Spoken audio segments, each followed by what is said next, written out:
You ask Tiger to solve. This deals with linear equations with one unknown. The final result is y equals -2/3. Let's solve it step by step. Simplify the expression. Find the greatest common factor of the numerator and denominator. Factor out and cancel the greatest common factor. Isolate the y. Multiply both sides by 4y. Expand the parentheses. Multiply the coefficients.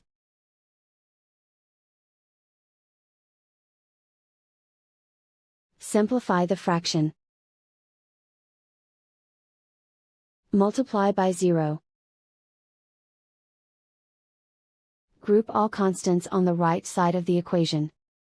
Subtract 1 from both sides. Group like terms. Simplify the arithmetic.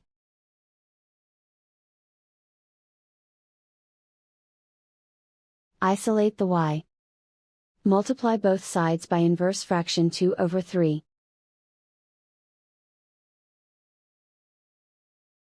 Group like terms. Multiply the coefficients. Simplify the fraction. Remove the ones. And so the final result is y equals -2/3.